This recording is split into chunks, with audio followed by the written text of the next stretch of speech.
Jadi pemilihan bupati, wali kota, dan gubernur kalau di total butuhnya 2 sampai 2,4 triliun. Pak, ini kalau kita nggak nabung, 2024 kita nggak bisa pilkada. Apalagi ada COVID, nggak mungkin kita punya uang. Makanya begitu kita ada perda itu, oh dilalah kok COVID. Jadi kita udah nabung, Savingnya udah ada. jadi pilkada itu bisa terlaksana. Waktu kita di Komisi A itu, kita pernah membuat perda bantuan hukum untuk orang miskin. Jadi karena kita melihat banyak orang-orang miskin di Jawa Tengah ini yang terkena kasus gitu ya, terkena masalah, itu karena mereka itu tidak bisa berperkara, tidak bisa didampingi oleh pengacara di pengadilan. Misalnya anak kecil nyolong HP, nyolong apa. Terus mereka itu kan gimana mau bayar pengacara? Mereka nyolong kan karena nggak punya uang. Iya. Nah, kita berpandangan bahwa perlu ada keberpihakan dari pemerintah itu untuk mereka-mereka itu supaya mereka bisa dapatkan pendampingan, bantuan hukum. Sehingga waktu itu memang ke depan kita minta supaya dibanyakin lagi. Mungkin kita nanti diskusi dengan Pak Gubernur juga bahwa ini banyak dananya perlu kita besarin. Terus artinya semakin banyak orang yang didampingi dan semakin juga banyak mungkin lembaga bantuan hukum yang kita libatkan. Jadi perda bantuan hukum ini termasuk juga disabilitas. Jadi orang-orang misalnya orang disabilitas, miskin, kena masalah hukum marginal, ya itu kita perluas perda itu. Jadi bisa dibantu oleh bantuan hukum. Itu perda tahun 2000? Waktu saya periode kedua atau tahun kedua atau tahun ketiga ya, kalau nggak salah tahun 2022 atau 2023 kita buat perda itu.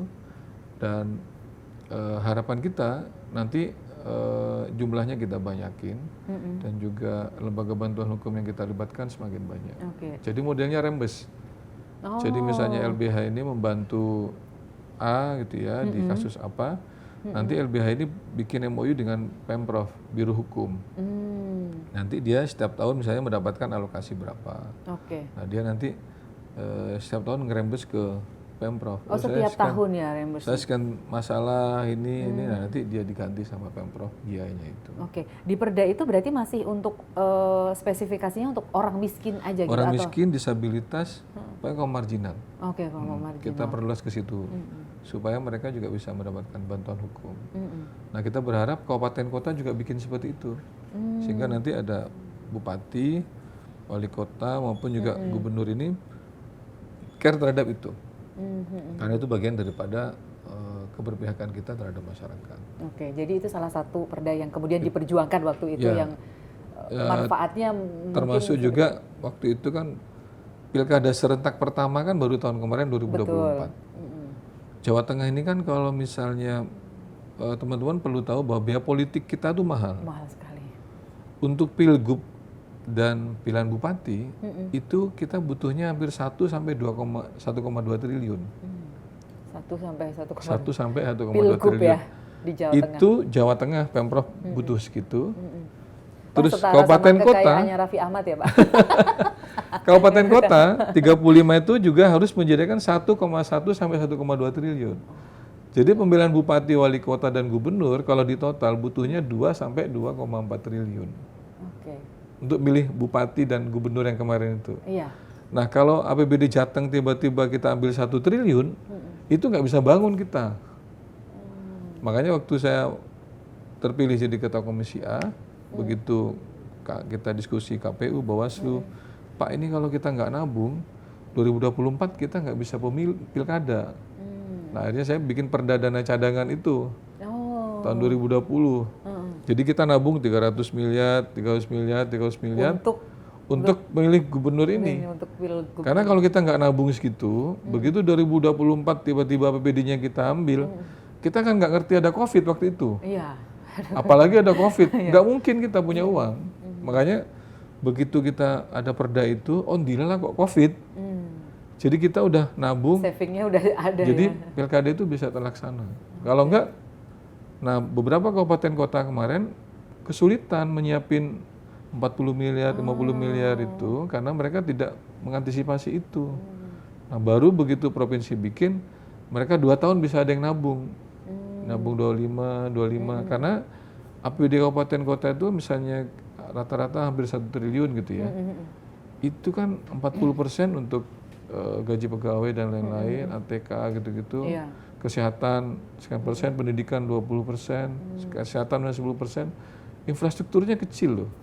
Oke, malah kecil ya infrastruktur. Kecil. Jadi misalnya 1 triliun kira-kira udah habis 40 tambah berarti mereka kira-kira 30-20% untuk infrastruktur. Berarti kan cuma 300 miliar kira-kira gitu. Jadi kalau 1 tahun tiba-tiba diambil 50, itu mereka nggak bisa ngapa-ngapain loh. Oke. Makanya kita minta kabupaten juga bikin seperti Pemprov. Oke. Anda nyicil seperti itu sehingga pemilu itu tidak mengganggu pembangunan di kabupaten. Oke, Nah, visioner ya. itu yang kita bikin. Jadi makanya udah mikir ya kadang-kadang. iya, kan saya juga nggak ngerti kalau ada COVID ya, Iya, tapi iya, kita hitung, wah ini Jawa Tengah ini kacau kalau misalnya kita nggak nabung. Nah, kita bikin itu. Sehingga begitu inilah Pemprov lain berkunjung ke sini di tahun 2021.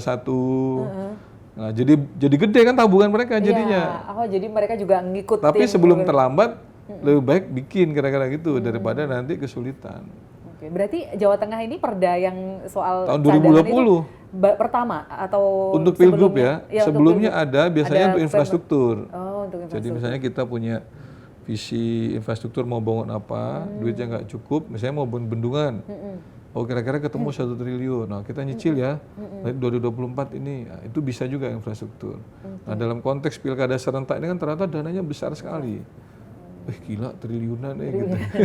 Dan itu Jawa Tengah itu perdanya yang ada perda untuk apa cadangan untuk pilgub itu yang pertama atau dari provinsi lain sudah ada Untuk juga? Jateng waktu itu 2020 kita dilantik 2019, 2020 perda kita itu. Iya, oke. Yang Tapi Komisi sebelumnya A ya. di provinsi lain belum Saya ada nggak yang tahu untuk ya itu. ininya, Kalau nggak. kabupaten kota sendiri sekarang juga sudah mulai menduplikasi meniru, ini, udah meskipun mulai. belum semua gitu ya, Pak.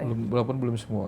Oke, tapi ada ini nggak sih dorongan untuk kemudian harus dipikirkan nih hal-hal semacam ini biar tidak mengganggu. Iya, kita yang ngundang lain. KPU Bawaslu, kita ngundang Kesbangpol kabupaten kota untuk mikirkan seperti ini. Karena kan kita masih bersepakat bahwa undang-undangnya kan masih menggunakan itu ya, sehingga tidak ada pilihan bagi kita bahwa kita harus pilkada serentak ini juga harus kita anggarkan. Karena kalau enggak kan nggak bisa bikin pilkada. Iya, betul. Ya kesulitan lah pasti. Kalau diusahain pasti bisa. Tapi kan kita agak terseok-seok Iya, anggaran kita. jadi mengorbankan yang lain juga bisa Mengorbankan jadi yang ya. lain juga. Oke. Selain kemiskinan, pengangguran terbuka, pertumbuhan ekonomi itu penting. Dan yang paling penting adalah menurut saya adalah sektor pendidikan, kesehatan, dan kebudayaan. Nah, misalnya boarding itu hanya sekian titik, tapi kalau misalnya semi boarding kan tidak nginep. Biaya makan dan lain-lain ini bisa kita taruh di mana. Jadi 1.030.000 hektar ini kita pertahankan. Pertanyaannya, kita pengen swasembada pangan dengan intensifikasi, tapi kita juga industri masuk ke sini.